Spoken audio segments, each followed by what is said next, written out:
Welcome to my channel! Valentine's Day is coming, so why not grab with our partner and make our training much more fun? Here are some exercises without any equipment that you can try together.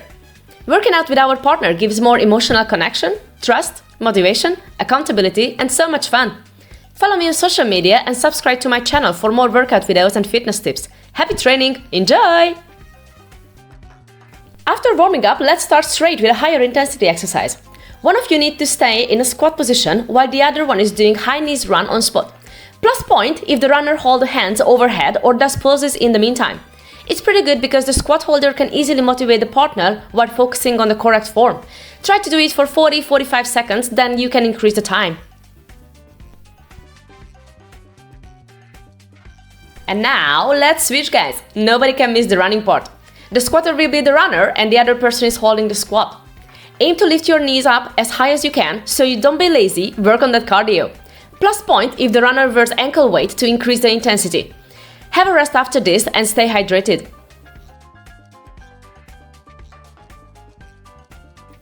This exercise looks easier than it is. Trust me and try it. Here we work full body, from the abs through the legs and the upper body too. Basically both of you is doing sit-ups but in a different way. One of you stays on the ground while using the arm to support the partner. Make sure you're holding the other strong, don't get injured in any way.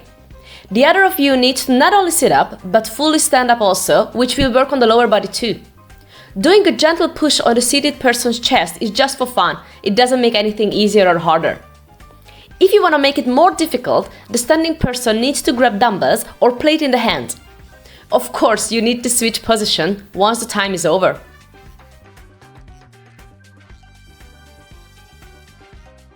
Okay, this is my favorite. Both of you can suffer and die in the end. Okay, not really. But it's very challenging because one of you is holding a plank while the other person is doing bunny hop on the other's back. You need strength, cardio, focus and stamina to make this work. Pay attention for the correct posture, especially in the plank. Otherwise, you overload your lower back, for example. And the jumper should lift the heels high up. The goal is to do this one for at least a minute. Pure strength exercise, this one. We combine the push-ups with squat. Basically, both of you is doing full body training here. Even the squatter needs strong arm and back muscles and also stability. The goal here is that you perform a nice, correct push-up with straight back, tilted pelvic floor, strong arms and not forcing your head to hit the ground. In the meantime, the other person is holding your legs or ankles and doing the squat. Make sure that you are not bending forward. Aim to keep the back straight and lower the legs as much as you can. I pretty like this combo as push-ups absolutely work on your upper body strength, improve body composition and reduce cardiac events.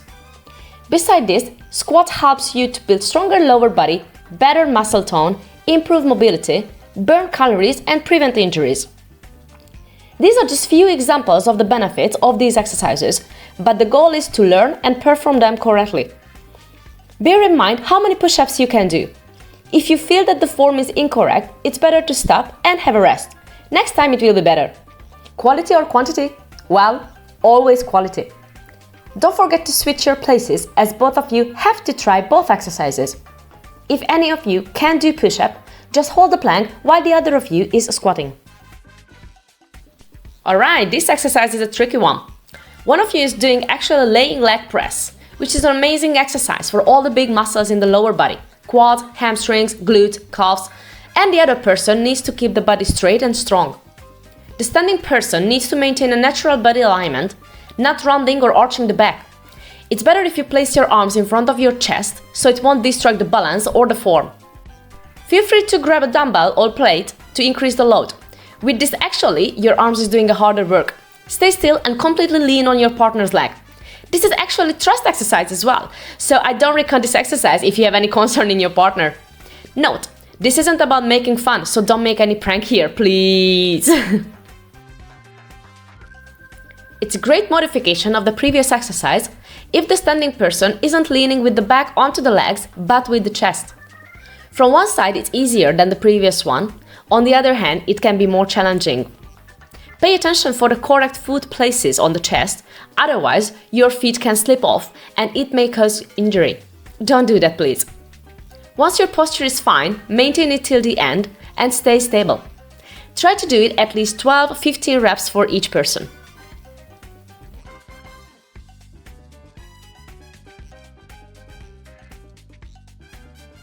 In this exercise, we are back to our plank hold position. However, the other person is doing a kneeling hip thrust. I know, the starting position is much harder than the exercise itself. Plank holder keeps the plank again in a nice, strong position, while the body is moving up and down. The challenge is to maintain the proper form even if the whole body weight is shifting. The spine and the core muscles are working like hell, so just stay strong, keep your legs straight and your head up. The seated person has the load on the shoulders. This is the harder part as he or she needs to sit up nice and straight. Make sure your space between your knees are wide enough, thus when you sit up, you can squeeze your glutes even better. You can of course make it harder if you put ankle weights on the planker, so the load on the shoulders will be increased too. You can do easily 15-20 reps at least, then switch of course.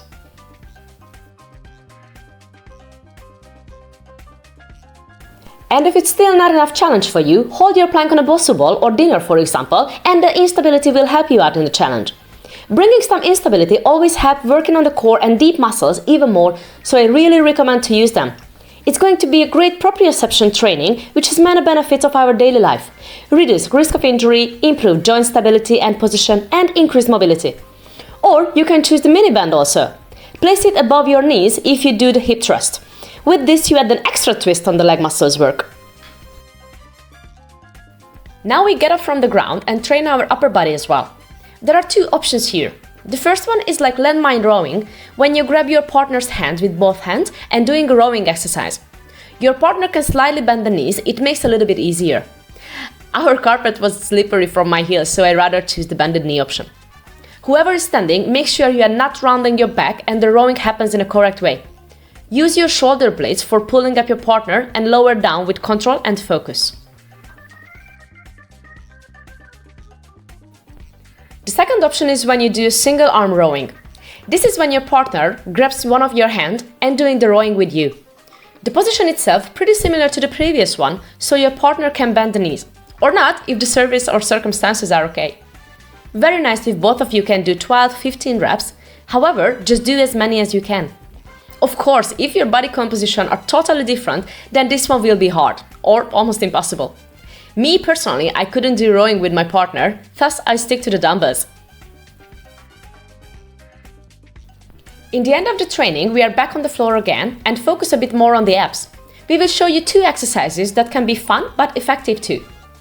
Here one of you is laying down by grabbing your partner's ankle.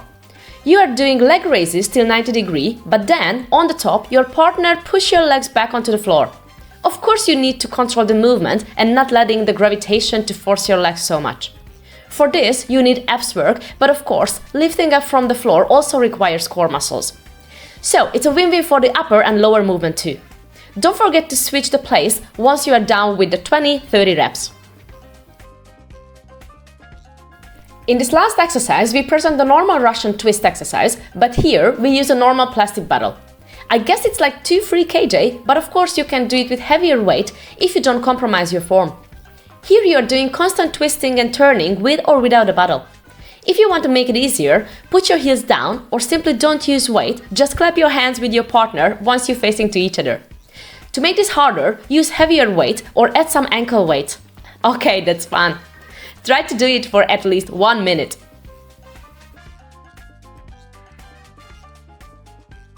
Thank you for watching! We hope you enjoyed this selection. If so, hit the like button under the video. Let me know in the comment which exercise you will try with your partner. Follow me on social media and subscribe to my channel for more workout videos and fitness tips.